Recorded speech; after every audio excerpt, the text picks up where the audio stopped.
I am here with the Daiwa Zillion, the brand new Daiwa Zillion 610 medium light extra fast spinning rod, featuring the monocoque handle, the highly controversial monocoque handles I'm finding out from a lot of you. This is Daiwa's first US domestic model rod with a monocoque carbon fiber handle on it.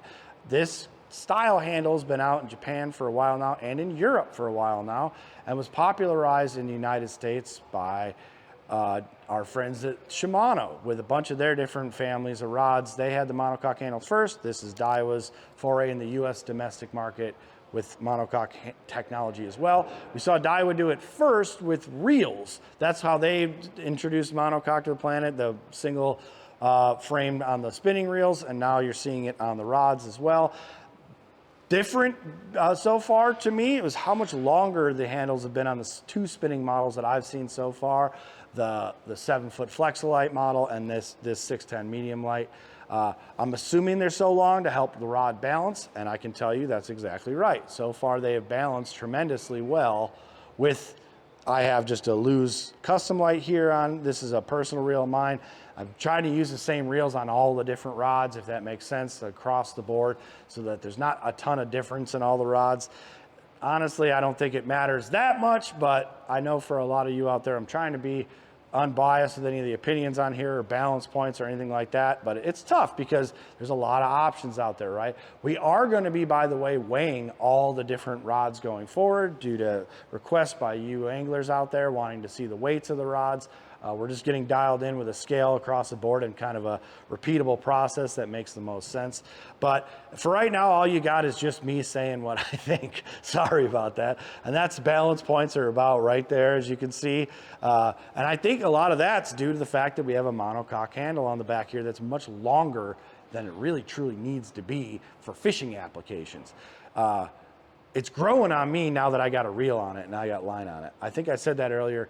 Right off the bat, I was not blown away by the spinning models. I really liked the casting model right away, just the looks of it, just appearances. But once we got reels on them and line on them and started playing with the rods a little bit more, and not necessarily fishing yet with them, unfortunately, we're about a week away from it here in Minnesota, if you can guess our timing on this now.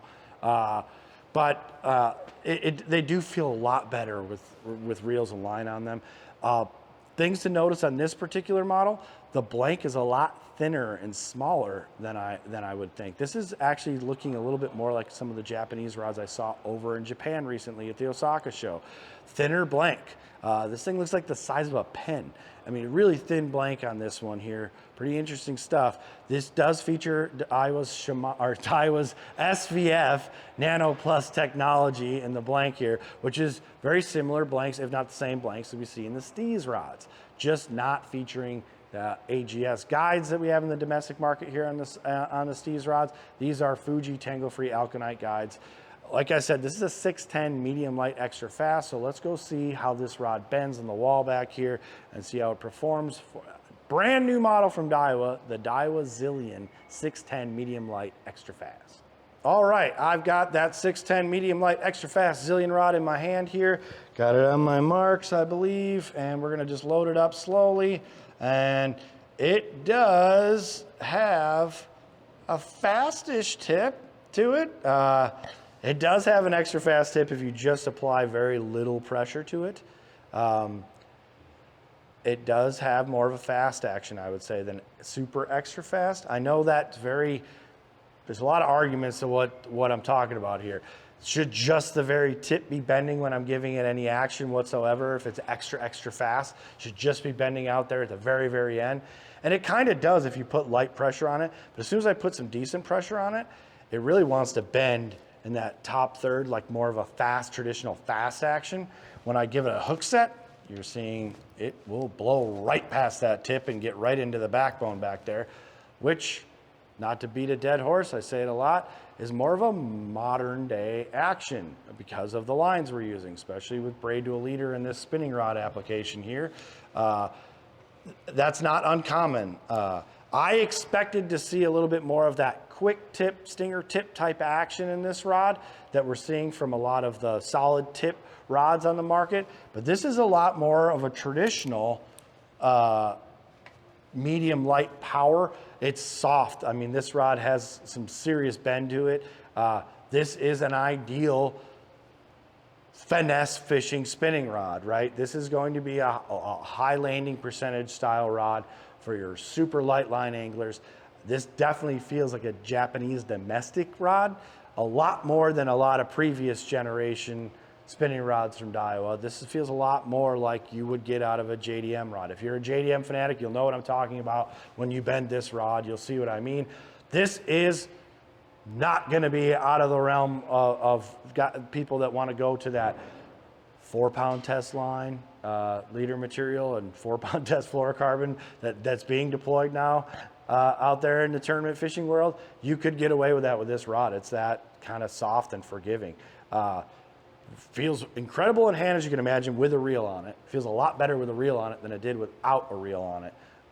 So I caution you on that. If you're going to go to a store and bend them and pick them up, try a reel on it. You're going to be impressed with how it feels in hand after that. Much more, as I can't stress enough, much more of a JDM feeling rod than I was expecting. So if you're a JDM fanatic, this rod's right up your alley with a US domestic warranty on it. That's pretty cool, actually. If you're not used to Japanese domestic model actions, this is a cool rod for you to check out if you are in the market for a new spinning rod. So far, the coolest thing about the Zillion rods, more than the monocoque handle, which I'm sure that's what everybody's eyes go right to, has been the fact that the actions are pretty unique on these so far, especially in the spinning stuff. We're gonna get a lot more models in stock soon. We'll be weighing them, playing with them, bending them, checking them out, showing you guys what the differences are between them. But so far, pretty cool stuff here from Daiwa and the new Zillion rods.